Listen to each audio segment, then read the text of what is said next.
Ini yang kupertanyakan. Ini diskusi apa gimana nih? Diskusi lintas agama atau cuman? Disclaimer ini. Hanya waktu Bang Faruk menjelaskan itu bahwa hidup Oten itu seperti babi ya. Ya. Tapi kalau menurut saya, kalau menurut Sekarang begini Kak. ya, Tuhan memberikan suatu ketetapan hukum dan larangan kepada manusia. ya, Nah, yang beragama Islam itu dijamin memang keselamatan. Tetapi satu dosa yang tidak akan diampuni oleh Allah yaitu menduakan Tuhan. Yang namanya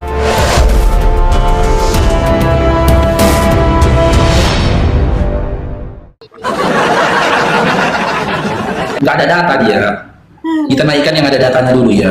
Dia nyaman loh Bang Faruk sama Kanora, nyaman dia. enggak dari tadi pendeta Iya, iya. Yusufnya, terus tadi Pak Juliusnya itu baik. Pas giliran diserahkan sama Ito Faruk, mereka panas. Itu nggak tahu tuh modusnya sama Nora atau sama Bunda Rahma itu nggak tahu. Nggak tahu. Modus. Ya, buat adik-adik Kristen yang mau naik silakan. Taping di bawah dengan hashtag ODGJ. Kita naik. Hashtag ODGJ, saya naikkan cepat. Silakan. Ini Kristen apa Islam? Siapa? Bara kehidupan Islam Kristen. Bara. Udah calon turun sendiri punya nih modelnya kalau dia mau jadi. Siswa musik siswa. Ini musik. Siswa.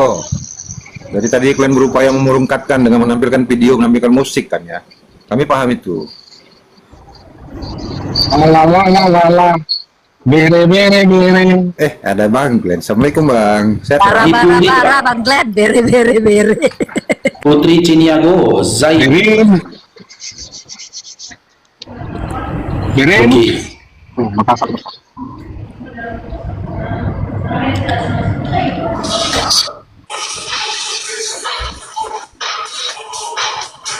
Siapa musik ini? Nora, itu musik Nora. Ya, siapa Putri? Zain. Halo Zain. Mr. Wong, selamat gabung Mr. Wong. Mr. Wong. Yuk, Ya, Islam Kristen. Kristen. Oke, kita langsung ke poin saja lah ya Mr. Wong ya, adindanya. Iya. Tema kita hari ini hidup Oten menjijikkan. Kenapa begini? Ya, silakan dari narasi-narasi di awal tadi kita langsung ke poin aja.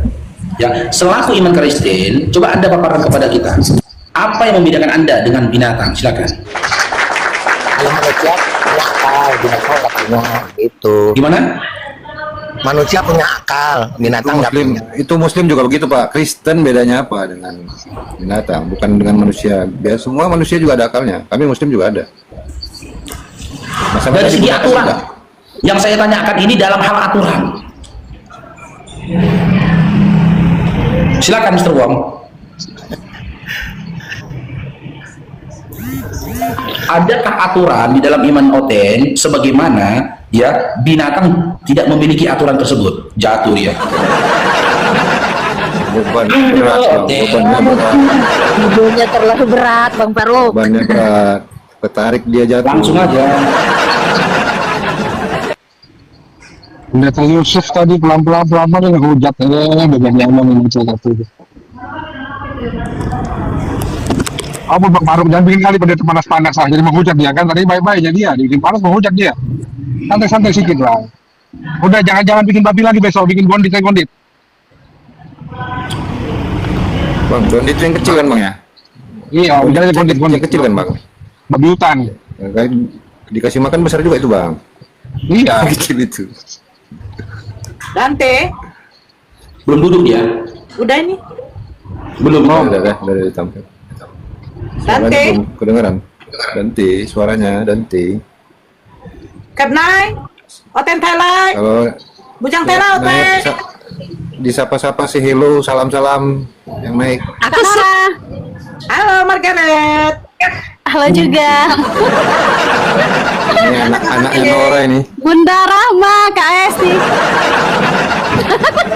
Mau bertanya? Kamu udah cerai belum? Nggak bakalan.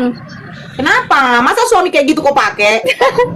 Mau bertanya, isi hati Allahnya Islam itu seperti apa? Emang Allah punya isi hati, Dek. Lain pertanyaannya. Tapi kalau di Bible kamu ada loh, Tuhan kamu berfirman dalam hati, langsung bisa dituliskan. Kiranya dalam hati. Bila beristri Keluaran berapa? Margaret. Lalu Tuhan berfirman dalam hatinya. Itu ada. Tuhan kami nggak ada tuh ngomong-ngomong dalam hati. Ini Allahnya Islam nggak punya hati, Kak.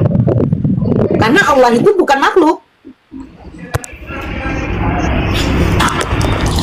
Allah Ya, oh berarti hati Allah itu nggak ada Margaret. manfaatnya, Margaret, untuk membersihkan darah kalau dalam biologi. Apakah Tuhan memerlukan sesuatu? Tuhan tidak, Margaret. Makhluk enggak ciptaan. gini Tuhannya punya hati, babi punya hati. Jadi Aduh. Aku nggak ngomong ya Bang Glenn, nanti bilang rekan Nora kayak kemarin itu siapa namanya? Iya. Iya Itu itu. gara-gara aku bilang begini Bang Glenn. Roh Tuhan ada Iya, siapa dalam namanya hidung. tuh? Dia bilang saya penistaan. Loh, saya kan bilang roh Tuhan ada dalam hidung. Ayub 27 nomor 3. Dia bilang rekan. Kak Nora mancung ya, sempat pesek gimana ya? Ya, Malah Dek. sudah Kak Nora tunjukin ayatnya, dia diplesetinnya sendiri kan? Malah lebih dia bilang- hancur lagi dia sebutinnya. Dia bilang, Ha-ha. di dalam Temima, di dalam Iya. Temima. Dia habis itu dia denger rekamannya sendiri tuh. Nah, Iya. Henis ya. Jadi begini Margaret, ya. Allah itu tidak bisa kita samakan dengan makhluk. Dia berfirman, katanya berfirman dari mulutnya. Apakah berarti Tuhan punya mulut? Tidak seperti itu konteksnya. Gitu loh, ya. Nah, tapi yang herannya di dalam Keluaran 8 nomor 21, Tuhan berfirman dalam hati. Pertanyaan saya, apakah Tuhan kamu punya hati? Punya, Kak, punya. Terus dia punya sama perasaan dong. nggak? Pas? Ya, maksudnya Dia yang punya Yesus, perasaan belas kasihan nggak? yang manusia Yesus ya maksudnya. Dia punya, jangan ke situ lari dulu Bang Bejo. Dia punya perasaan belas kasihan nggak? Punya. Oke, saya bacakan ini sama kamu ya. Saya bacakan ini. Katanya punya ya, dia bilang punya ya. Nih, saya bacakan sama kamu Dek. Buka di dalam 1 Samuel 15 nomor 3. Jadi pergilah sekarang, kalahkanlah orang Amalek, tumpaslah segala yang ada padanya, dan janganlah ada belas kasihan kepadanya. Bunuhlah semuanya, laki-laki maupun perempuan, kanak-kanak maupun anak-anak yang menyusu, lembu maupun domba, unta maupun keledai. Ada belas kasihan? tidak? Hadis ya. Hah? Masa ya? Loh, masa Masa iya? Masa enggak? Masa enggak? 15 Dek, nomor 3 coba baca Dek. Masa enggak? Tunggu aku baca dulu, aku cari dulu. Ya cari. aduh. Kanak-kanak pun juga harus ditumpas. Ngeri ya. Bunuhlah mereka semua tanpa belas kasihan. Apa salah anak-anak? Apa salah Masa iya, ibu Nur? yang menyusui? Benar itu Nur, nggak salah itu Nur. Gak Enggak, salah. bener. Itu sadis Kak Nora, bukan lagi enggak belas kasihan, sadis. Jadi pertanyaan saya boleh nggak begini? Ini penistaan nggak? Apakah Tuhan kamu sekejam itu? Nggak nista ya Bang ya? Nggak kan? Enggak, Enggak kan cuma baca. kan nanya. Margaret, gimana kira-kira? Enggak, Tadi kan bilang. Oh, enggak betul. Enggak betul itu. Loh, 1 Samuel 15 nomor 3 berarti ini salah datanya. Oh berarti itu ayat-ayatnya ayat Tuhan titipan itu. menolak Saul jadi raja. Saya bertanya, tumpaslah semua, bunuhlah mereka tanpa belas kasihan. Anak-anak bahkan ibu-ibu yang menyusui. Apa salah mereka? Karena mereka tidak taat kepada Tuhan. Jadi anak-anak itu bagaimana mau taat sementara mereka masih bocil? Hah? Kesalahan bisa kedua orang tuanya. Wah, berarti kesalahan kedua orang. Berarti kalau kamu salah, anak kau juga ikut disalahkan yang masih kecil. Itu mengenai keluarga Saul dalam peperangan. Saya bertanya, contoh kayak domba, unta, apa salah domba dan unta kepada Tuhan sehingga harus dibunuh juga? Ini kita baca ayat 47. Nomor 27. 1 Samuel 14. Setelah Dengar, Saul dengar. mendapat jabatan raja. Dengar, pergilah, kalahkanlah orang Amalek, tumpahlah segala ada padanya, dan janganlah ada belas kasihan. Jangan ada belas kasihan. Bunuh semua laki-laki maupun perempuan, anak-anak maupun anak-anak yang menyusu. Bayangkan anak bayi. Kau lagi menyusui Tuhan anak sudah menolak Saul sebagai raja. Saya bertanya, apakah ada sedikit belas kasihan kepada anak-anak yang baru menyusui ini? Enggak sih. Enggak sih, ya udah. Berarti Iya. Tuhan kamu punya hati nggak? Margaret. Punya. Tuhan Baca di ayat 17, Samuel berkata, walaupun engkau kecil dalam pandanganmu sendiri, bukankah engkau pemimpin suku-suku Israel? Bukankah Tuhan telah mengurapimu menjadi raja atas Israel? Nah, jadi Tuhan apa telah hubungannya dengan disuruh mengurapimu. tumpas? Apa hubungannya disuruh dengan tumpas? Apa hubungannya? Kata Saul, semuanya itu dibawa dari orang Amalek. Rakyat membiarkan hidup kambing domba dan lembu yang terbaik untuk dikurbankan Apa sih, kepada Margaret? Tuhan Allah.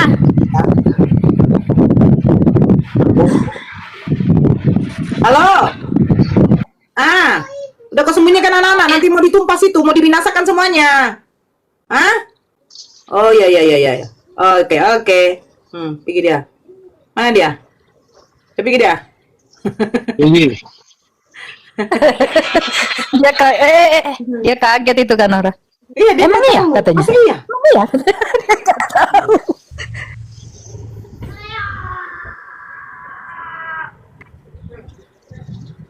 Kan nggak adil berarti itu ya kan Nora? Nggak adil. Lah, Kan anak-anak. Tuhan itu harus maha adil. Masa anak menyusui itu kan belum punya dosa, apalagi binatang. Apa hubungannya binatang juga ditumpas? Aja ngotin baca Bible itu berurutan, jangan loncat-loncat mulu sesuai dengan apa yang disuruh itu dibaca. Baca berurutan dari nol sampai habis. Baca loncat-loncat. Enggak, Baca kodok, dia itu maksudnya dia nggak ngerti isi Bible bang. Dia mau bertanya tentang isi ajaran Islam mungkin itu ya kan. Nggak tahu dia isi Bible-nya nggak. Baru tadi dia baca itu, kaget dia itu tadi kan. Baru dibacanya ngeraba-ngeraba dia nyari. Sian ya. Kayak Pak Yunus tadi juga sama itu. Menang tua aja Pak Yunus itu, sama Margaret sama juga rupanya. Jangan bilang kasihan lah Bang Bejo gitu. Aku Nora Bang Park dulu begitu, Hesti begitu dulu, udahlah. Jangan bilang Udah- kasihan, kami abang udah. kamu begitu dulu. Kau yang bilang bang, bodoh kali aku dulu dulu dia yang bilang. Dia yang bilang. Pak aku ngomong gitu ya kan, sama. Iya jadi aku masuk TikTok ini lihat aku dulu begitu ternyata ya gitu loh.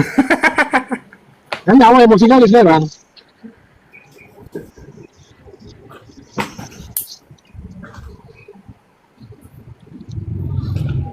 Gak usah ketawa-tawa kau Nor, kau dulu begitu Nor, gak usah ketawa-tawa kau juga begitu dulunya. Masa senyum-senyum kau, pura-pura enggak. Bilang iya apa? Enggak. JZ bersinar. Ih. JZ. Iya kan? Tanya dong kan Nora. Emang iya? Emang iya? Enggak. Eh. ZZ. Halo ZZNL. Gondet lagi Rom. Parsinar. Ya, halo. Ya, selamat malam. Ya, selamat sore. Agama apa, Bang? Kristen. Ya, silakan. Ini yang kupertanyakan. Ini diskusi apa gimana nih? Diskusi lintas agama atau macam mana? Disclaimer ini. Soalnya kalau diskusi satu pe satu lah. Jangan kumpul semua. Satu-satu Jadi tadi. dia kan kalau satu pe satu. Ini kalian semua di sini di Komal ini. Ya udah pilih mau Kalau sama apa? Siapa pilih? secara sehat satu pe satu. Sama siapa? Oke, sama Oke, siapa? pilih Bejo, ke siapa? Mbak Rahma, Pilih, Bang mau Glenn, siapa? sama Batak, Ya jelas kalian sama berkumpul semua di sini loh. Aku diam, aku diam semua. Bukan room ini satu pe satu. Ini roomnya ruang diskusi. Jadi kalau misalnya Orang nggak diskusi ada- yang sehat satu Dengar pe Pak, dengar satu. dulu Pak. Pak, dengar Ini Pak. pada Bapak kumpul bertanya, semua. saya sedang menjawab. Bapak dengarkan dulu. Saya sedang menjawab. Kalau Bapak nggak mau dengarkan, nggak diskusi namanya. Ini room diskusi. Kami buat room. Yang naik itu jarang, sedikit. Ngapain roomnya kosong? Kami isi. Kalau Anda nggak ada yang naik Kristen ke atas, kami jelaskan Bible kalian. Salah sekali rupanya. Kami aja diskusi kalian nggak mau. Nggak ada kalian berani untuk tampil menjelaskan isi Bible kalian. Kalian menghujat Islam di mana-mana, kalian tahu tentang Islam. Kalian larang kami menjelaskan. Di sini kami beri ruang kalian untuk menjelaskan. Tak ada yang berani naik. Takut kalian naik sini ngelawak kalian bukan jelaskan Kristenan. Kalau ngelawak kalian buka grup dapat duit. Jangan di sini. Di sini rusak Kristen itu kalian buat kalau ngelawak. Ya. Loh, mana dia? Udah aku suruh pilih tadi, aku pilih siapa Nora, aku, Bang Bejo, Bunda Hesti, Bang Faruk, Bunda Rama bebas. Satu lawan satunya.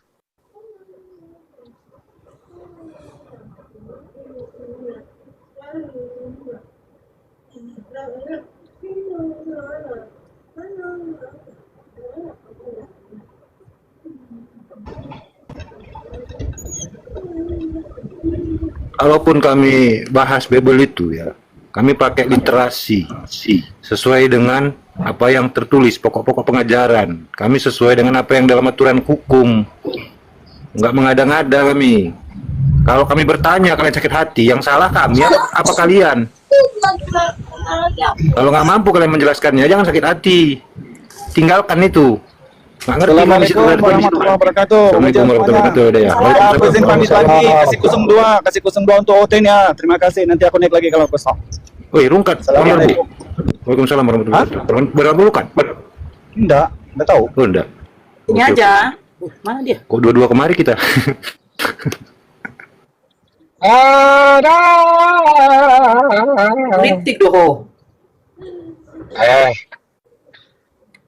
Suka aku lah. Baja. Iya, Satria baja hitam, loncat. Nah, loncat dia kan? Satria Baja ringan. Ini nggak ngomong tadi. Miau. Hai. Miau. Kaget gua. Miau. Halo Miau. Halo. Selamat siang semuanya. Iya siang.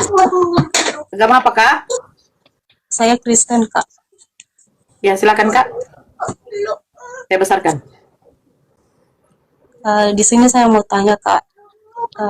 Saya di sini nggak mau menghujat ya, walaupun itu dalam konteks itu hidup onte menjijikan, tapi kita nggak hidup di sana ya. Kita hidup di dalam persaudaraan. Tapi kakak masuk, berarti kakak suka yang jijik-jijik juga dong?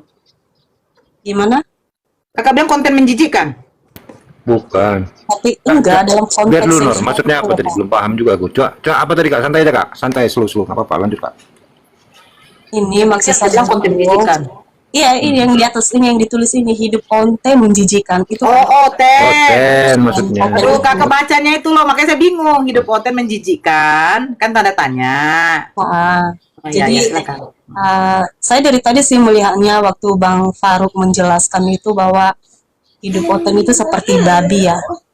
Ya. Tapi kalau menurut saya, kalau menurut kami apa yang kami pernah dengar dalam Bible juga yang pernah dijelaskan ya menurut iman kami, menurut Kristen, itu bukan soal makanan Kak, walaupun itu udah diharamkan di perjanjian lama, tapi di perjanjian baru di dalam Bible itu memang sudah diperbolehkan Tuhan, bukan dari makanannya yang sekarang, tetapi Tuhan mana yang memperbolehkan Kak? Tuhan Yesus Kak. Di mana catatannya Kak? Coba lihat. Apa Kak? Ya, datanya di mana kalau Yesus memperbolehkan? Begini Kak, saya memperbolehkan anak saya, sebenarnya begini, contoh. B2 diharamkan, saya tidak makan. Terus saya memperbolehkan anak saya makan. Nah ini udah gabrul Kak. Iya. Saya juga gini Kak. Saya Yesus juga makan B2 emangnya Kak? Gini Kak, karena Tuhan Yesus bilang gini, emang itu di perjanjian lama diharamkan, tapi ketika Yesus datang ke dunia itu untuk menggenapi, karena Tuhan Yesus berkata begini, itu yang haram itu bukan dari makanannya, karena makanan itu hanya masuk lalu dibuang ke jamban. Sedangkan yang sebenarnya itu yang menjijikan itu adalah perkataan kita. Karena apa yang keluar dari hati kita, apa yang kita ungkapkan, itulah yang sesungguhnya najis di hadapan Tuhan. Kalau hanya soal makanan, apa yang kita ungkapkan Kak? Seperti kita itu najis itu apa Kak? Najis. Kita itu berbuat dosa, kita itu memfitnah orang, itu najis Kak. Kita itu. Coba Kakak cari, kita cari ya sama-sama najis ya. Najis, ya biar enak. Menurut KBBI ya. Arti kata najis menurut KBBI. Bentar ya Kak. Oke. Sambil kalian cari, boleh aku jelaskan sedikit tentang nubuatan penggenapan itu. Bentar dulu Bang. Nah, saya hanya tadi kan katanya dinubuatkan, ada yang digenapi gitu ya. Penggenapan. Apakah Yesus itu menggenapi, maksudnya itu dia melakukan lalu yang lain nggak perlu lagi melakukannya? Pemaknaan menggenapi di sini maksudnya apakah kalian paham bahwasannya Taurat Musa itu sudah dihukumkan oleh Musa Heeh. Dikitabkan oleh Yosua bin Nun menjadi Taurat, hukum bagi aturan-aturan bagi Bani Israel yang mengimani pengajaran Yahudi. Yesus ini menggenapi, maksudnya bukan berarti dia lakukan lalu yang lain nggak melakukan, bukan. Yesus itu menggenapi, menjadi genap hukum itu. Kenapa? Karena dia memberi contohnya, dia lakukan dengan cara contoh, larangan untuk tidak makan babi. Yesus mencontohkan dia tidak pernah makan babi. Dia Ya. tidak makan makanan yang tidak layak dimakan. Harusnya kalian yang Kristen kalau paham ini, kalian contoh yang dilakukan, bukan menggenapi kalian terus nggak melakukan apa yang sudah dilakukan. Ngapain dia bawa pengajaran kalau gitu? Pengajaran dan hukum itu diberikan hukum, dicontohkan oleh Yesus untuk dilaksanakan. Kalian harusnya melakukan itu, mencontoh dia. Itu aja dari saya tentang ini. Lanjut, Nora. Iya, coba Kak ini. Najis itu apa? Isi kotor yang menjadi sebab terhalangnya seseorang untuk beribadah kepada Allah. Seperti terkena jilatan gunggung, tempat yang makanan yang kotoran, tinja, air kencing. Nah itu najis. Berarti kalau contohnya saya mau tanya sama kakak sekarang, Kak Nora, aku mau tanya, najis itu seperti selain dari makanan dalam agama kita Islam, itu najis itu perkataan yang menghujat, memfitnah orang lain itu najis nggak? Itu berbuat dosa nggak? Oh, berarti itu apa? Berarti itu apa namanya? Itu bukan najis, Kak. Dengar, Kak. Ya. Najis itu seperti contoh, ya. Baju saya terkena kotoran. Ketika saya mau sholat, baju saya sudah terkena najis. Contoh lagi, perempuan kan haid, ya kan? Itu tuh najis itu, darah kotor itu. Nah, kalau saya tidak sholat, itu bagi saya tidak masalah. Tapi ketika saya mau sholat, ya kan? Saya sudah selesai haid, saya wajib untuk mandi besar. Karena itu adalah najis. Tapi kalau yang kayak ngomong kotor, ngomong apa, itu bukan najis. Najis itu adalah sesuatu yang menyebabkan kita itu tidak bisa melakukan ibadah. Kotoran, kencing, tinja, itu najis. Oke, Kak. Makasih ya atas sarannya. Jadi saya juga bisa belajar dari sini bahwa memang menurut apa tenang dulu. Ya sayang. Pinter, udah paham ya Mbak? Ya, saya paham di sini. Saya juga nggak mau menghakimi, Kak. Karena kita itu masing-masing udah ada pilihan, udah kita pelajarin kitab masing-masing, dan kita itu nggak perlu. Ini itu aturan data, saya. Kak. Itu Oh, ya, data, itu bukan- data ya, saya paham. Dan itu saya nggak memaksa. Oh, kamu itu najis, kamu itu nggak boleh seperti Sekarang itu. Saya begini, juga Kak. nggak memaksa. Sekarang Ya. begini, Kak. Begini, Kak. Ya. Tuhan memberikan suatu ketetapan hukum dan larangan kepada manusia. Iya. Nah, kita buat ini kita pakai akal dulu ya. Sedangkan kepada Adam saja itu ada yang dilarang, betul tidak? Iya. Pertama kali larangan kepada manusia itu adalah kepada Adam. Semua buah di dalam taman ini boleh kamu makan. Tetapi yang satu itu jangan, berarti larangan. Iya, betul. Nah, kenapa Tuhan menciptakan semua binatang ini? Kalau toh juga ada yang dilarang. Iya, betul. Tujuannya untuk apa? Kan begitu? Iya. Nah, jadi kalau misalnya Yesus saja mengikuti apa yang diperintahkan Tuhannya, yang saya bingung, kenapa pula Yesus yang mengatakan boleh memakan semua, sementara dia mengikuti. Contoh, saya mengikuti peraturan di negara ini, salah satunya lalu lintas.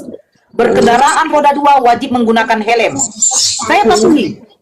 Tapi ketika anak saya mau keluar pakai motor, saya bilang, ya nggak apa-apa nak, nggak pakai helm, nggak usah bawa SIM, nggak usah bawa STNK. Udah nggak apa-apa nak. Nggak mungkin. Saya saja mematuhi peraturan. Masa ke anak saya tidak laksanakan? Yesus saja mematuhi perintah Tuhannya. Jangan kau memakan B2. Dia patuh. Tapi terus kenapa kepada pengikutnya dia katakan, semua makanan boleh kamu makan, itu adalah halal. Tetapi yang keluar dari mulutmu, yang dari hatimu itu adalah najis, itu yang diharamkan. Nggak mungkin kayak begitu. Kita konsekuen aja deh, Kak.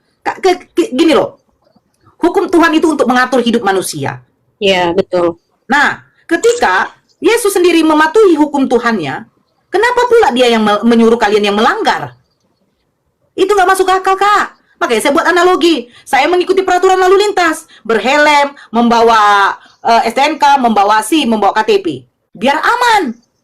Tapi ketika anak saya mau keluar, pas dia bilang, saya nggak mau pakai helm, mak. Saya nggak mau pakai ini, mak. Oh ya nggak apa-apa, nak. Asalkan kau pelan-pelan ya, nak ya. Dari pinggir jalannya. Mau belok nanti pakai lampu sen ya. Nggak bisa kayak gitu, Kak. Nah ini kita logika aja deh. Tuhan Musa, Tuhan Yakub memerintahkan jangan memakan B2, dipatuhi sama mereka semua. Sampai kepada Daud, sampai kepada berikutnya, sampai kepada Yesus. Nah, giliran apa sekarang gini? Yang kakak baca itu tertulis di mana? Di mana itu? Kalau nggak salah sih semalam ya, kalau nggak salah Kisah Para Rasul. Bentar ya. Nah, Kisah Para Rasul tulisan siapa, Kak? Paulus, Kak. Petrus Nah. apa? Paulus. Bentar ya. Kisah Para Rasul tulisan dari Lukas. Enggak, dari Petrus. Petrus itu apa? Teman-teman. Tentang Petrus, Matius, Yohanes, tapi dari siapa yang nulis? Dari Lukas. Iya. Berdasarkan siapa yang menginformasikan, Paulus, dan informasi yang didapatkan oleh Lukas, gitu kan?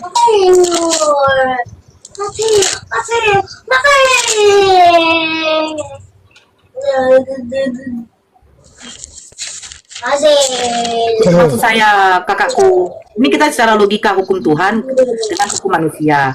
Hukum Tuhan, siapapun tidak boleh untuk melanggarnya. Jangankan hukum Tuhan, hukum manusia aja tidak boleh peraturan. Kecuali direvisi atau diubah lagi.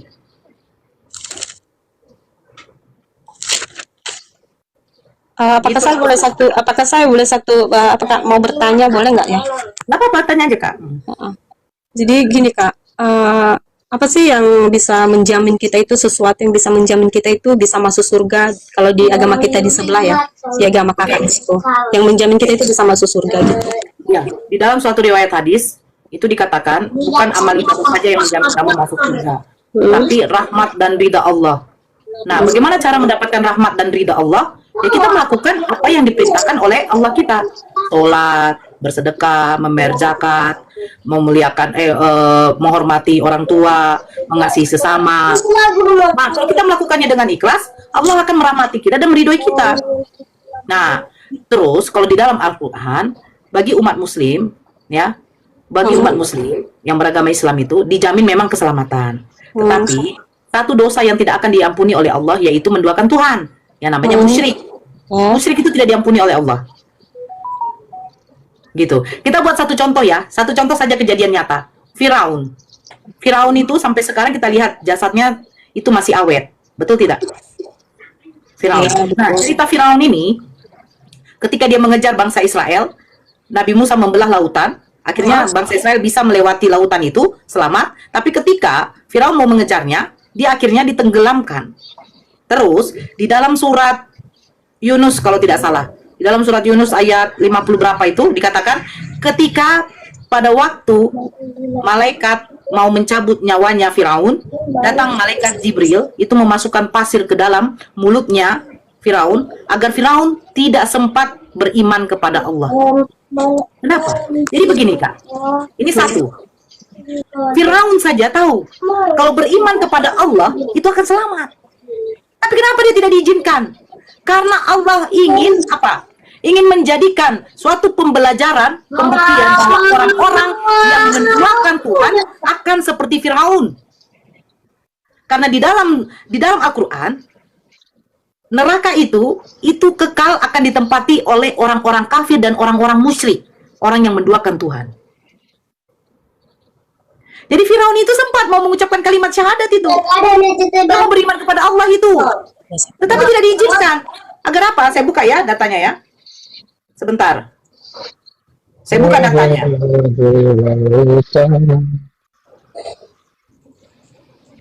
Nih.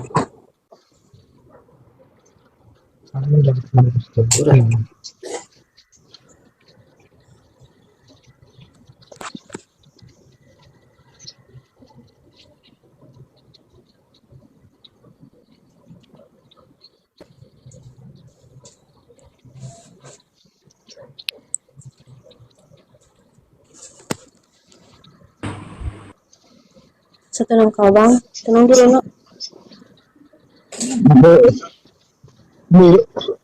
Nah itu sambil kita apa ya Kak Kanora ya, kita sambil menunggu kakak mencari itu ya. Saya juga mau ini tadi tentang menurut agama kami ya, bukan menurut agama Sebentar, kakak ya, Kak. di sebelah menurut agama Kak, kami sebentar, Kristennya. Kak. Kak, sambil Kak Nora nyari itu datanya ya untuk nambahin, saya nambahin sedikit aja. Iya. Jadi yang jelas kalau dalam Islam itu Kakak, itu password untuk kan tadi ditanya apa jaminannya masuk surga ya? Iya, betul. Ya.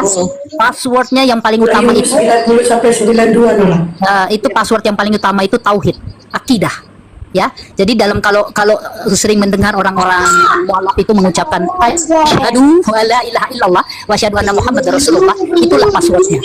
Nah, setelah itu terangkum dalam kalau Islam itu ada namanya rukun iman.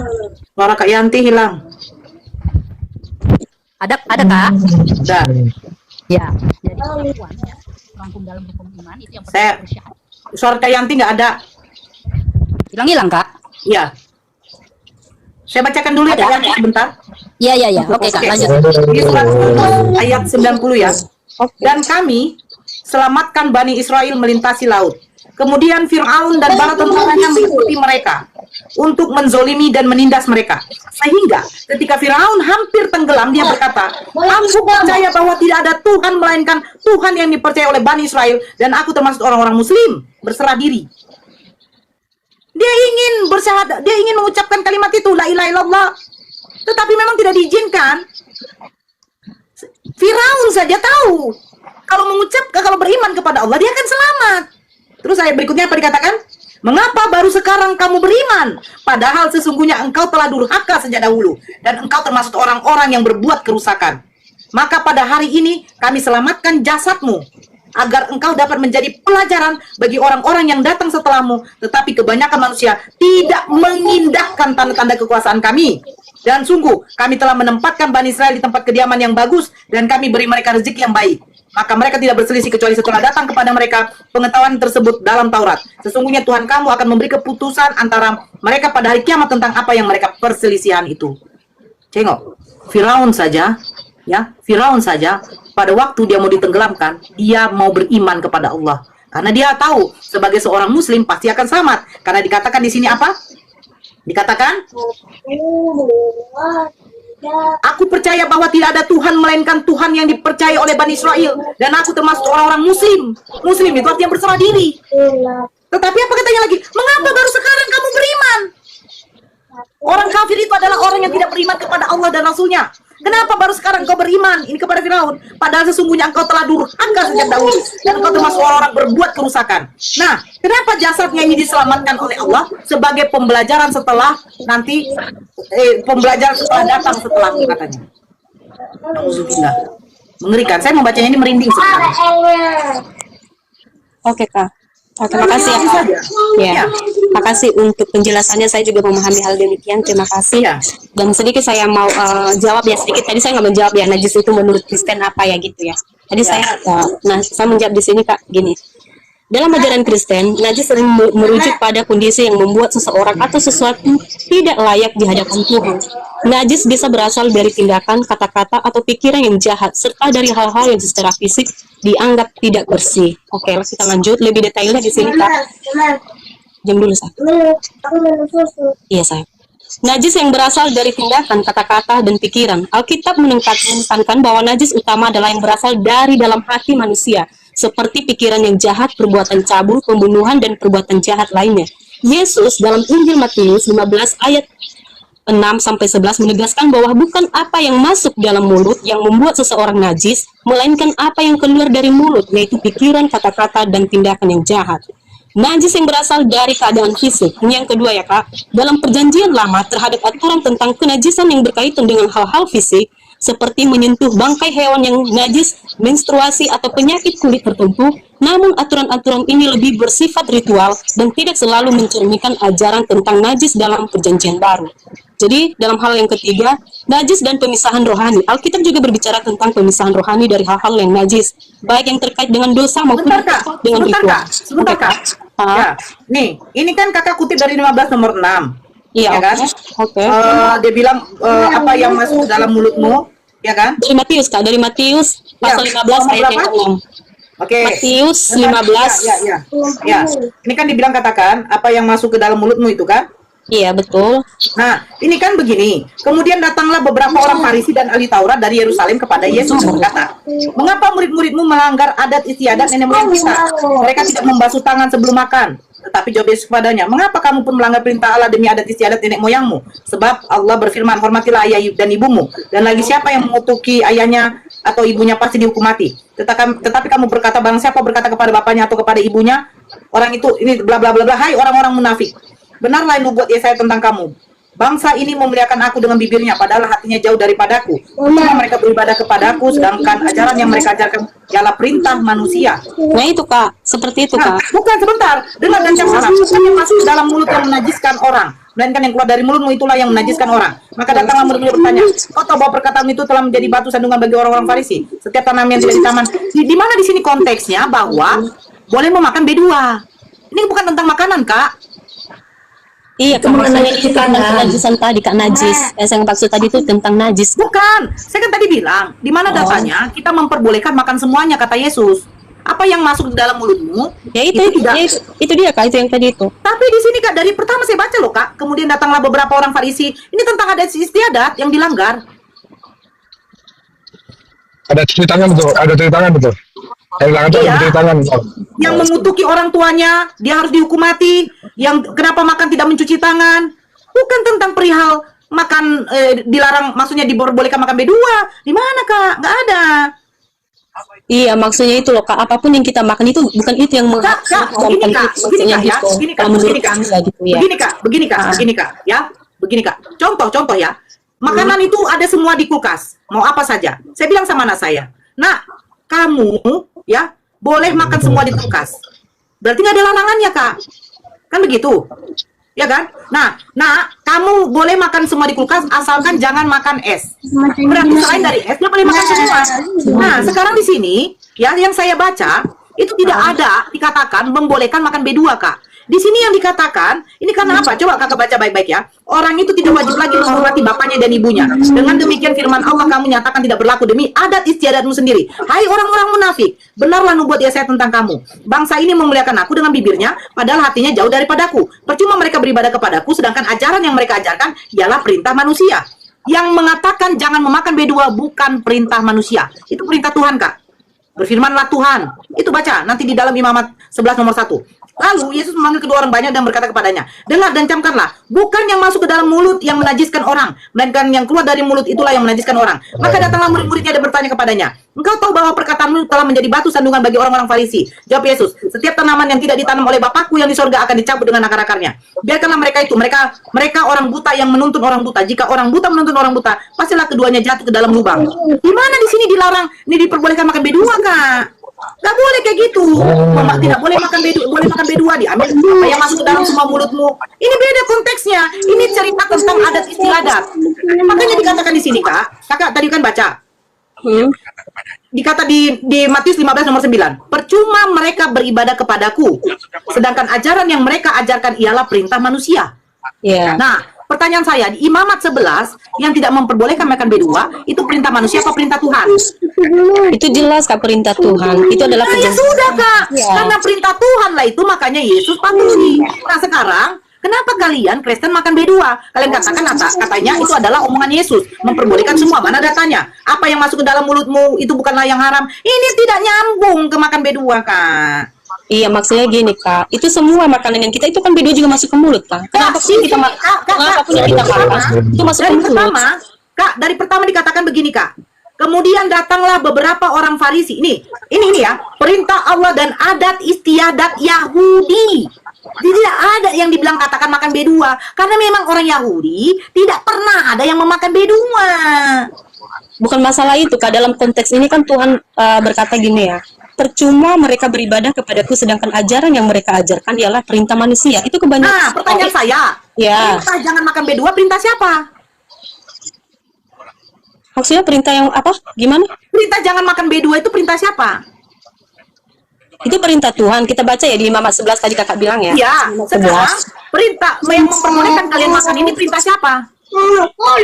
Kita lihat dulu di sini ya Kak. Ini Imamat tadi 11 ya, perjanjian lama itu Kakak bilang itu dalam konteks juga itu dikatakan di sana binatang yang haram dan yang tidak haram.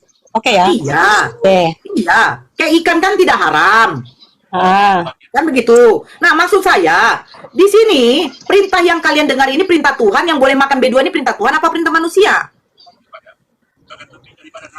Bukan begitu Kak konsepnya. Loh, bukan begitu bagaimana lu? Kakak yang tadi ngomong kan, dengar Kak. Ini kan dikatakan begini. Dikatakan katanya, sedangkan ajaran yang mereka ajarkan ialah perintah manusia. Iya Kak, gini. Saya, yang memperbolehkan kalian tunduk Kak, yang memperbolehkan kalian makan B2 ini perintah dari siapa? Itu dari Lukas Paulus ya Kak. Gini dulu Kak, kita Nah, itu perintah siapa? Perintah manusia apa perintah Tuhan? Itu perintah Tuhan Kak. Gini. Gimana Tuhan siapa yang memerintah membolehkan lagi makan B2 Kak? Tuhan itu harus konsisten loh Kak. Kalau dia sudah membuat suatu aturan, Coba Nur, baca lagi yang tadi 15:6 itu apa? Menajiskan atau mengharamkan tulisannya situ? Yang mana? Gini loh Kak, yang nomor 8 itu kan gini.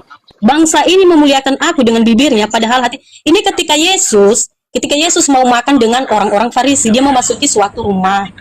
Terus orang-orang Farisi ini mencoba untuk mengatakan kepada Yesus, kenapa kamu makan di tengah-tengah orang berdosa?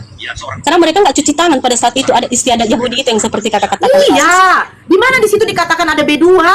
Seperti yang dikatakan di sebelah itu Kak. Dengar dan camkanlah, bukan yang masuk ke dalam mulut yang menajiskan orang, melainkan yang orang-orang munafik. Itulah yang menajiskan orang munafik. Tapi kakak dengar ada najis itu kan di ayat 11 itu kan.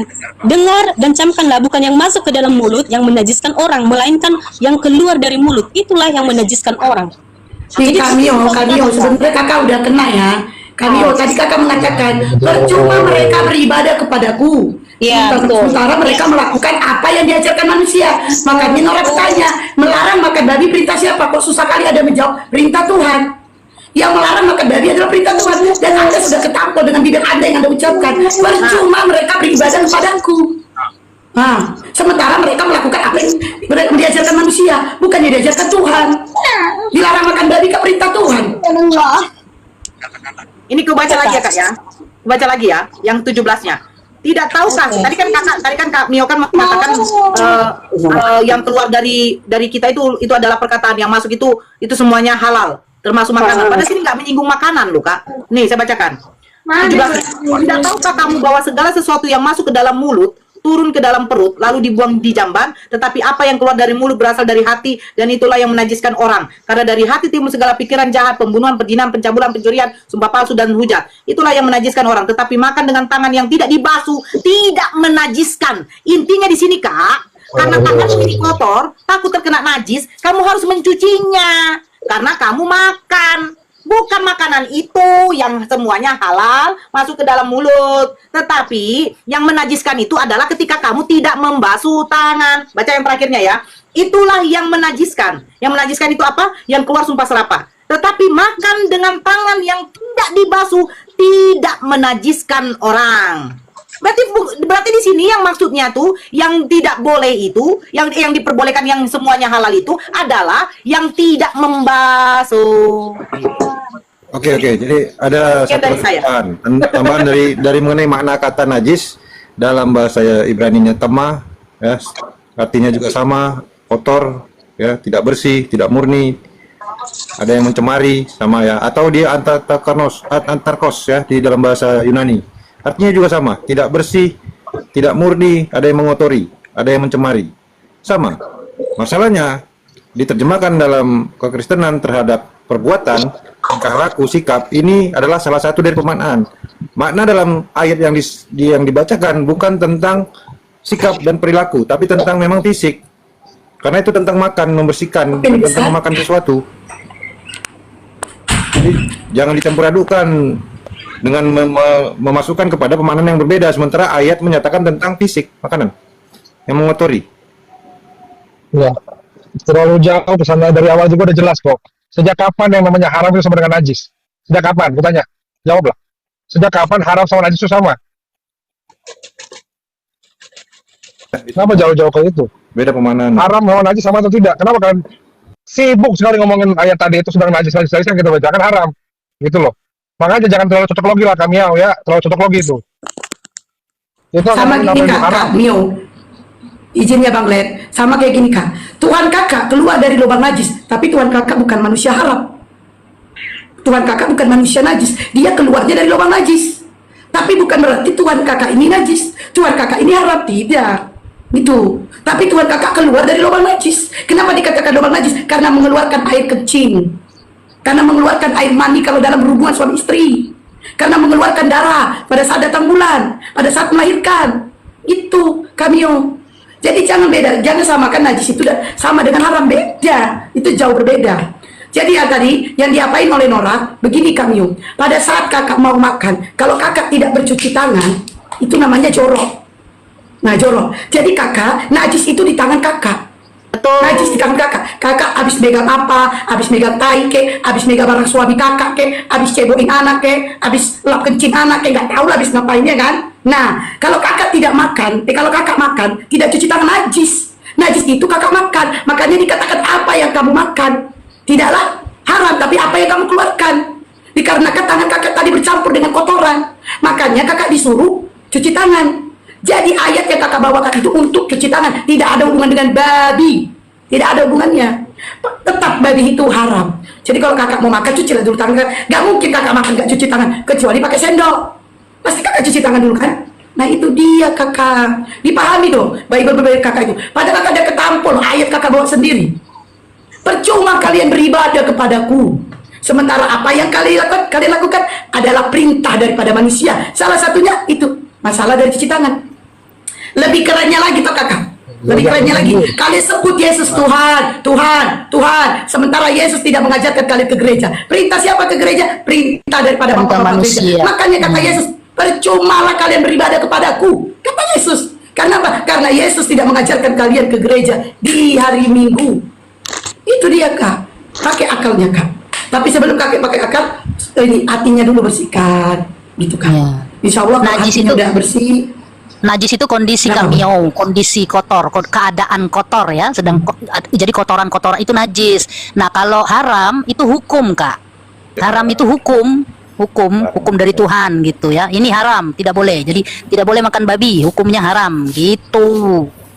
Jadi kalau saya biasa gendong anak saya punya anak laki-laki kan, saya gendong dia anak saya waktu bayi, terus saya dikencingin sama dia, kencing. Nah itu najis kencingnya, tapi bukan berarti haram, najis. Lalu kalau mau lebih bersih lagi saya harus ganti baju, saya bersihkan perut saya kena kencing, atau saya mandi. Nah itu baru bisa ibadah ya kak, baru bisa sholat, gitu, harus pakai baju bersih dari najis itu kak. Itu najis. Tapi itu bukan haram, itu najis. Kalau kakak menyamakan najis sama haram, berarti Tuhan kakak manusia haram. Kenapa dikatakan Tuhan manusia haram? Karena kakak ya, kalau kakak menyamakan najis dan haram itu sama, berarti Tuhan kakak manusia haram, karena Tuhan kakak keluar dari lubang najis atau lubang haram. Kalau kakak menyamakan, makanya dikatakan najis dan haram berbeda. Nah itu dia. Paham gak? Kan kakak gak mau kan menuankan manusia haram, manusia najis, gak mau kan? Itu dia keluarnya. Woi, nanti lagu kita karaoke ya Pak Teo ya, dibawa dulu ya. Nanti kita karaoke Pak. Itu dia Kak Mio. Silakan kami.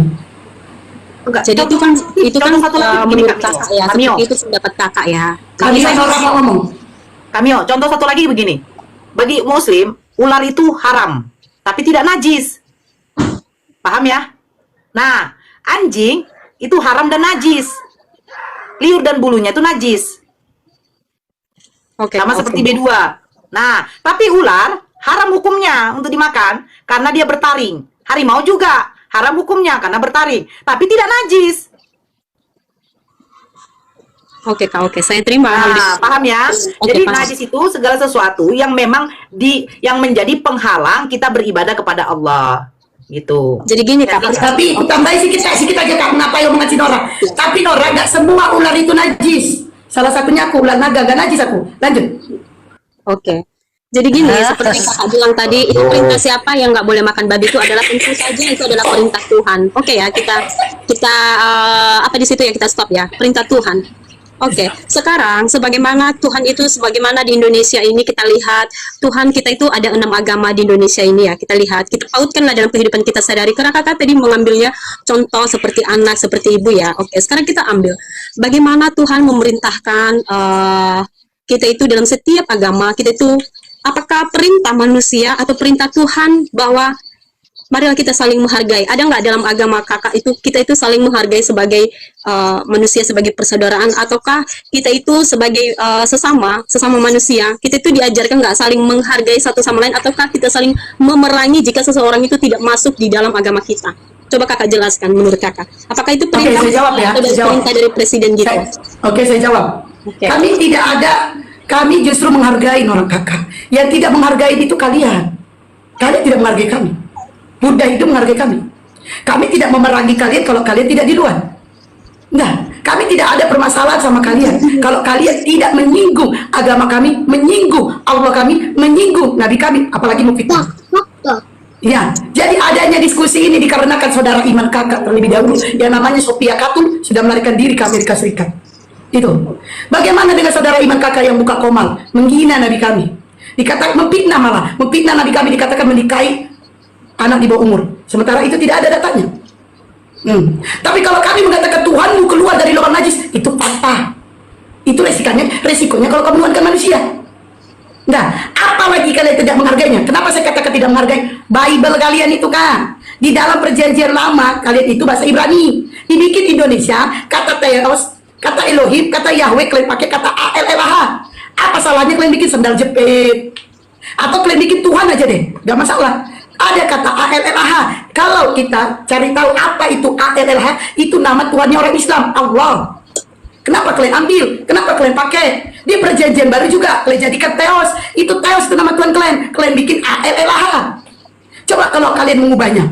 Saya yakin, kami sama Buddha Hindu gak ada diskusi. Begitu juga nanti sama kalian. Kalau kalian ubah kata ALLAH, kata Rasul, kata ayat, ubah. Kata Alkitab itu Bible kalian. Saya yakin gak akan ada diskusi lagi antara kalian sama kami. Sebagaimana kami sama Buddha, sebagaimana sama Hindu. Fitnah kalian kejam, kejam sekali.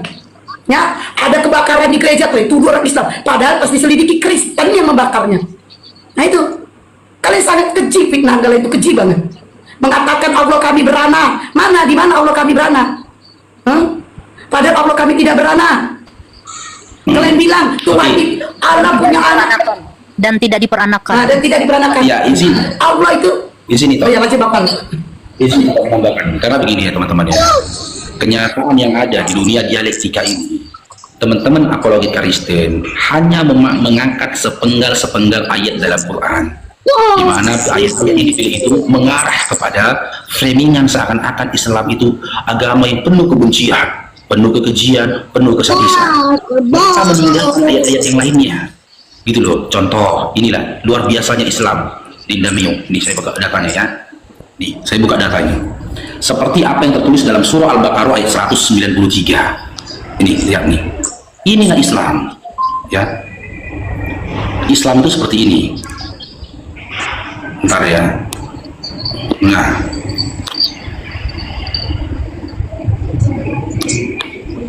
Mana dia? Loh, kok belum balik kameranya? Karena sampai balik itu masih perawan dia. Belum di save berarti tadi, save dulu. Nih, dalam surah Al-Baqarah ayat 193 dikatakan, dan perangilah mereka itu sehingga tidak ada lagi fitnah dan sehingga ketaatan itu hanya semata-mata untuk Allah. Jika mereka berhenti dari memusuhi kamu, maka tidak ada permusuhan lagi kecuali terhadap orang-orang yang zalim. Dari surah Al-Baqarah ayat 193 ini kita bisa memahami Islam itu hanya memerangi orang-orang yang berupaya memerangi Islam. Islam itu hanya memerangi orang-orang yang berupaya menghadirkan mudarat terhadap Islam. Karena kami tidak diajarkan, izin Dinda Mio, kami tidak diajarkan seperti keledai, di mana jika ditampar pipi kanan kami, berikan pipi kirimu. Kami pasrah terhadap kezaliman yang diberikan kepada kami, tidak bisa. Karena yang hak harus ditegakkan, yang batil harus dihancurkan. Begitulah Islam. Dan bukti dari apa yang tertulis dalam surah Al-Baqarah ini, 1500 tahun yang lalu sejarah mencatat Islam pernah berjaya di atas bumi ini, bukan di Indonesia, bukan di tanah Mekah. Islam pernah berjaya di atas bumi ini di bawah kepemimpinan Nabi Muhammad SAW, di mana beberapa lapisan ekonomi, keamanan, politik berubah pada saat itu. Sebelum Nabi Muhammad SAW, nanti saya kasih data berikutnya ya, di Damim ya. Sebelum Nabi Muhammad SAW diutus ke atas bumi ini, pada masa itu begitu luar biasanya perbudakan. Bahkan budak itu tidak memiliki hak atas tuannya. Anda bisa buka artikel sejarah kelam zaman jahiliyah. Budak ini boleh dijual jadi pelacur, uangnya itu diambil untuk tuannya. Pada zaman dulu juga wanita nggak punya harga diri, tidak ada hukum yang mengikat dalam pernikahan. Kalau contoh gini, aku suka sama kau, aku paksa kau kawin sama aku, boleh kita kawin. Setelah kita kawin, kau boleh kujual, maaf cakap Binda Neo, untuk menjadi pelacur. Uang ini kuambil samamu, dan tidak ada batasan perkawinan pernikahan pada saat itu. Maka pada masa itu orang-orang mengumpulkan sebanyak-banyaknya perempuan di rumahnya. Dengan perempuan ini mereka bisa mendapatkan materi. Begitu luar biasanya dulu. Dan pada masa itu anak perempuan gak ada harga dirinya, kakak Mil. Karena dianggap pada masa lampau perempuan itu hanya kepintaran perempuan hanya dua hal, mencuri dan juga berdusta. Orang-orang pada masa itu menganggap perempuan ini gak ada gunanya selain datang di atas tempat tidur. Sehingga mereka pada masa itu menganggap adalah sebuah aib ketika seseorang melahirkan anak perempuan, hingga begitu anaknya lahir dikubur hidup-hidup pada masa itu. Yang merubah segala itu, yang merubah pandangan terhadap seorang wanita, itu Nabi kami, Nabi Muhammad SAW. Bahkan selama 33 tahun ya kisah Yesus yang tertulis dalam Bible, Yesus itu tidak bisa merubah dan mengangkat harkat derajat wanita. Bahkan dalam Matius 15 nomor 26, Yesus menyebutkan seorang wanita yang meminta pertolongan untuk anaknya supaya disembuhkan dari kerasukan, dikatakan Yesus anjing. Bagaimana mungkin aku bisa memberikan makanan kepada anjing? Lalu wanita ini mengakui dirinya anjing. Dia memakan makanan yang jatuh dari meja tuannya. Rasulullah tidak melakukan hal itu. Lalu turun lagi hukum yang tertulis di dalam surah An-Nisa, ya, tentang batasan-batasan wanita laki-laki boleh memiliki batasan berapa kali dia boleh menikah, berapa istri yang boleh dimilikinya, dengan ketentuan hukum yang kuat, dengan ketentuan hukum dan juga rukun-rukun yang memang memiliki aturan yang ketat. Percayalah, kalaulah kalian para perempuan membaca kisah kelamnya wanita di zaman jahiliyah sebelum Nabi Muhammad SAW diutus, menetes air mata kalian. Karena aku dulu membacanya menetes air mataku, padahal aku laki-laki. Begitu hinanya perempuan pada masa itu, dijajakan di pasar-pasar, dipajak-pajak dengan tanpa selai benang pun. Dijajakan di situ. Itulah salah satu alasan Nabi kami, Nabi Muhammad SAW itu bertahanut. Dia meninggalkan Mekah, dia pergi ke atas Gunung Tur. Dia bertahanut di situ. Karena kemaksiatan yang luar biasa, dia tak mampu seorang diri untuk melawan itu, hingga dia mengasingkan diri dari keramaian orang karena kejinya perbuatan mereka. Dan Rasulullah SAW tidak memiliki catatan sebelum dia menjadi nabi dia pernah melecehkan seorang wanita. Bahkan dia, ya, wanita yang pernah menyusui dia cuma sekali menyusui dia, yaitu budaknya Abu Jahal yang menyusui dia. Ketika Rasulullah SAW usia 12 tahun, dengan uangnya dia membebaskan budak yang pernah menyusuinya. Usia dia 12 tahun, masih muda dia ingat jasa wanita yang pernah menyusui dia meskipun cuma sekali. Didatangi dia perempuan, dia Abu Jahal, dia bilang, karena apa didatangi Rasulullah? Budak Abu Jahal ini sempat dengar kabar mau dijual sama Abu Jahal di tempat pelacuran. Nabi Muhammad SAW merintih hatinya mendengar itu. Abu Jahal pamannya, dia tidak bernegosiasi dengan kekeluargaan. Berapa dijual oleh pamanku budak itu? Misalkan 3 miliar. Rasulullah pada saat itu sudah mapan, umur 12 tahun. Karena dia sudah berniaga pada saat itu, kecil-kecilan. Didatanginya pamannya. Ya paman, aku dengar kau akan menjual budakmu si Fulan binti si Fulan. Iya, dengan harga berapa kau jual? Sekian. Hari ini kau bebaskan beliau. Dia bayar. Dibebaskannya budak itu tadi dari siasat buruk Abu Jahal yang hendak menjadikan dia sebagai seorang pelacur. Tidak ada catatan sejarah Nabi kami, Nabi Muhammad SAW, ketika diangkat sebelum menjadi Nabi, bahkan sesudah menjadi Nabi, melakukan genosida, pembunuhan, pembantaian secara brutal, tidak pernah. Sementara Saulus, kalian sendiri, sejarah Kristen sendiri menyatakan, dia seorang pembunuh yang luar biasa, sebelum dia menyatakan dirinya sebagai seorang Rasul. Dia pembunuh yang luar biasa. Tapi Rasulullah tidak pernah membunuh, bahkan dia tidak pernah meneteskan darah dari tubuh manusia sebelum dia menjadi Rasul, bahkan setelah dia menjadi Rasul. Keberadaan Nabi kami, Nabi Muhammad SAW di medan perang hanya membakar giroh semangat dari umat pada masa itu. Kalau Nabi kami mau, dia bisa membunuh 100, bahkan 1000 pasukan kafir Quraisy di medan perang. Itu terbukti. Karena apa? Karena tidak ada satu catatan sejarah pun yang mengatakan pernah mengalahkan Nabi kami bergulat. Bahkan pegulat yang paling hebat, paling kuat, paling besar di tanah Mekah pada saat itu pernah menantang Nabi dengan kata catatan, kalau kau bisa mengalahkan aku bergulat wahai Muhammad, aku akan masuk agamamu. Dikasih Nabi kami dia 3 ronde, putus dia di setiap rondenya. Tapi dia tidak pernah bunuh karena dia hanya membakar giro. Selanjutnya data yang kedua ini saya tunjukkan kepada kakak Mio. Ini data yang kedua yang tertulis dalam surah At-Taubah ayat 6. Inilah Islam sebenarnya. Quran surah At-Taubah ayat 6. Nih, saya balik dulu kameranya ya. Apa kata dalam surah At-Taubah ayat 6? Nih, At-Taubah ayat 6 ya. Nih. Dan jika di antara kaum musyrikin ada yang meminta perlindungan kepadamu, maka lindungilah agar dia dapat mendengar firman Allah. Kemudian antarkanlah dia ke tempat yang aman baginya.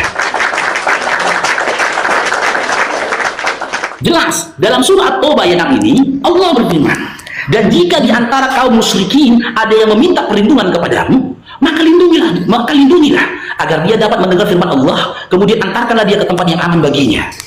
Orang kafir pun kalau dia minta perlindungan kepada kami, ya orang muslim, kami akan melindunginya.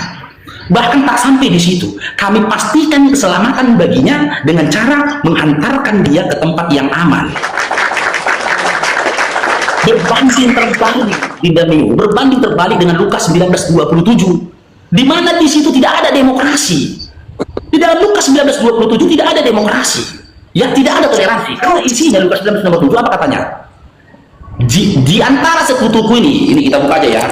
Ini Lukas 19:27 biar jelas makannya. Nih saya buka Lukas 19:27. Nanti kita bawa pada Fatu Mekah ya, tentang perlindungan itu tadi. Akan tetapi Lukas 19:27, akan tetapi semua seteruku ini yang tidak suka aku menjadi rajanya, bawalah mereka kemari dan bunuhlah mereka di depan mataku. Bunuhlah mereka di depan mataku. Ada yang lebih mengerikan lagi di dalam kitab Samuel, di mana dikatakan anak-anak yang masih menyusui pun, bahkan binatang ternak pun disuruh bunuh. Jangan ada belas kasihan bagimu untuk mereka. Luar biasa. Sementara ayat-ayat seperti itu tidak ada di dalam Al-Quran. Kita kembali dalam surah At-Taubah ayat 6. Sesaat setelah terjadinya Fatu Mekah, penaklukan kota Mekah, Nabi kami sebelum penaklukan kota Mekah, Nabi kami itu diusir dari tanah kelahirannya karena kaumnya tidak menginginkannya. Dia hijrah ke Madinah. Setelah melalui beberapa proses peperangan, sesaat setelah terjadinya perang Uhud, selesainya perang Uhud, datang perintah dari Jibril untuk mengejar kembali pasukan kafir Quraisy pada masa itu dengan terbunuhnya pamannya Hamzah, ya, dikejar kafir Quraisy itu. Dan waktu itu kepemimpinan ada di tangan Abu Sufyan. Abu Sufyan udah ketakutan. Ditaklukkanlah pada saat itu tanah Mekah yang dikenal dengan Fatu Mekah. Apa yang dilakukan Rasulullah? Apakah Rasulullah menggorok leher orang yang pernah mengusirnya? Apakah Rasulullah menggorok leher orang yang pernah memakinya? Apakah Rasulullah menggorok leher sosok budak yang telah membunuh pamannya? Dari tadi aku ngomong gitu. Iya, cair bro. Tidak dilakukan Rasulullah hal-hal seperti itu. Rasulullah memaafkan mereka. Rasulullah datang ke tanah Mekah sebagai pemimpin, sebagai raja, sebagai penguasa. Karena Mekah telah ditaklukkan Rasulullah beserta dengan pasukannya. Tapi dia tidak berbuat semena-mena. Pada saat itu ada di situ orang Nasrani. Pada saat itu ada di situ orang Yahudi, ada orang Majusi, tapi memang tidak ada orang Kristen.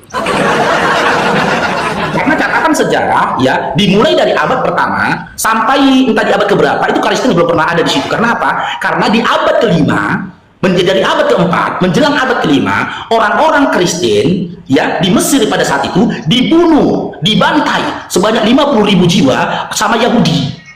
Mereka sudah dibantai sama Yahudi pada masa itu, sehingga populasi dari orang-orang Kristen pada saat itu sangat sedikit karena dibunuh oleh Yahudi. Apakah pada saat itu Nabi Muhammad SAW membunuh mereka? Tidak. Nabi Muhammad SAW memberikan jaminan keselamatan pada mereka. Selama kalian tidak memerangi Islam, kalian boleh hidup di negeri di mana aku berkuasa atas itu. Sekarang kalau kita kaji Dinda Meno, coba sebutkan satu ayat saja yang keluar baik dari lisannya Paulus maupun lisannya Yesus yang mengarah kepada perdamaian. Coba sebutkan satu aja. Kalau hanya kasihilah musuhmu, itu bukan kecerdas, itu bukan kedamaian, tapi kekonyolan. Musuh itu tidak layak dikasihi, karena ketika kau menguasai musuhmu, maka musuhmu akan membinasakanmu. Coba berikan satu ayat saja di dalam Bible yang keluar dari lisan Paulus maupun perkataan Yesus yang mengenyuhkan hati kami perihal tentang kedamaian ataupun perdamaian. Adakah Kak Dinda Miu? Ada? Jika ada, coba sebutkan satu. Oke lah Bang Faruk, saya saya sangat menghargai itu. Saya bersyukur untuk mengenal tentang agama orang kakak di sebelah ya. Oke lah, saya menghargai itu. Dan seperti yang kakak bilang tadi, seperti Bang Faruk katakan tadi, seperti yang tadi katakan gini bahwa agama Islam itu memang saya sudah membaca juga tadi. Itu agama Islam lahir di 700 Masehi ya kalau nggak salah ya. Tadi itu saya lihat. Sedangkan agama Kristen itu lahir di abad keempat. Jadi kalau memasukkan itu gimana ya cara kata kakak siapa Bata Mualaf tadi katanya Kakak Protestan apa Katolik? Kakak Protestan apa Katolik? Apa Kak? Kakak Protestan apa Katolik? Saya Protestan. Mana ada Protestan abad ke-16? Protestan abad ke-16. Mana ada Protestan abad ke-4? Abad ke-4 Katolik. Ini saya itu dari Katolik. Abad ke-16. Saya dari Katolik. Oke, saya jawab dulu ya sebelum ke Bang Faru ya. Saya jawab. Islam ada di zaman Rasulullah, tapi Muslim ada di zamannya Nabi Adam. Karena Muslim artinya berserah diri, yaitu hanya menyembah satu Tuhan. Nah, adanya Islam ini setelah adanya Rasulullah. Nah itu dia. Tapi Muslim adanya sejak zaman Nabi Adam. Karena Nabi Adam hanya menyembah satu Tuhan, bukan menyembah dua Tuhan apalagi tiga. Yang kalian katakan Tritunggal, tiga jadi satu. Itu dia. Mana ada Tritunggal Kak? Enggak. Ini aku baca saya baca dulu Tritunggalnya itu. Salah itu. Enggak, kalian enggak Tritunggal. Kalian enggak Tritunggal tapi bukan tiga Tuhan, satu tubuh enggak. Itu terdiri apa itu? Satu terdiri dari pikiran roh. Itu satu tubuh seperti saya ini. Saya itu punya pikiran tetapi bukan pikiran binatang. Saya punya roh tetapi bukan roh binatang. Tetapi tubuh saya satu kan. Nah, seperti itu Tuhan juga Kak. Dia punya pikiran, dia punya roh. Oke, satu tubuh, satu pikiran, satu roh. Oke kan? Nah, pada saat di tubuh kakak ini, pada saat tubuh kakak, pada saat kakak berpikir, kakak ada di mana? Bentar ya, aku baca dulu Kak, bentar. 1 Korintus. Enggak, kok dibaca ini, kok dibaca? Pada saat kakak berpikir, kakak ada di mana? Apa kakak masih ada di rumah? Enggak. Kak. Halo. Masih ya? Iya, pada saat kakak berpikir, apakah kakak masih ada di rumah? Saya masih di rumah Kak, tapi pikiran saya masih di rumah. Masih di rumah. Ya. Oke, masih di rumah kan? Nah, kita lempar ke Tuhan, kelebar. Pada saat Elohim berfirman, jadilah firman-Nya yaitu Yesus. Yesusnya di mana? Yesus di mana? Gini aja itu. Kita sepakat gini aja ya. Oke lah, nanti Kak aku pun kasih data juga. Oke lah, teman-teman Kristen ini mengklaim dia sudah ada di abad ke-4 menuju abad ke-5. Yang saya tanyakan, ya, oke, jangan abad ke-4. Ya, teman-teman Kristen ini sudah ada lah kita anggap dari abad pertama, bahkan dari sebelum manusia diciptakan. Kita anggap begitu saja. Tapi satu pertanyaan, apakah keberadaan Kristen di atas bumi ini mendapatkan ridho atau legitimasi atau persetujuan atau restu dari Tuhan? Ada satu gini Bang Faruk, iblis itu duluan ada sebelum Adam ada. Apakah iblis itu benar? Enggak itu. Anggaplah anggaplah Kristen ini sudah ada dari sebelum segala sesuatunya ada. Yang jadi pertanyaan, keberadaan Kristen ini atas kehendak Tuhan atau kehendak iblis? Nah, itu. Mana? Atas kehendak Tuhan atau kehendak iblis? Jika memang atas kehendak Tuhan, berikan satu ayat di dalam Bible maupun di dalam kitab yang kalian katakan kitab Taurat, Kejadian 200, Bilangan buat Imamat, atau di dalam semua kitabnya Yahudi, dimulai dari kitab Kejadian ya sampai dengan Maliaki. Sebutkan satu ayat saja di mana ayat itu berisi sebagaimana indahnya Allah mengakui iman Islam yang tertulis dalam surah Ali Imran ayat 19. Inna dina indallahi Islam. Sesungguhnya din yang diridhoi Allah di sisinya adalah Islam. Adakah ayat seperti ini di dalam kitab kalian? Ambil dari kitab Yahudi, silakan.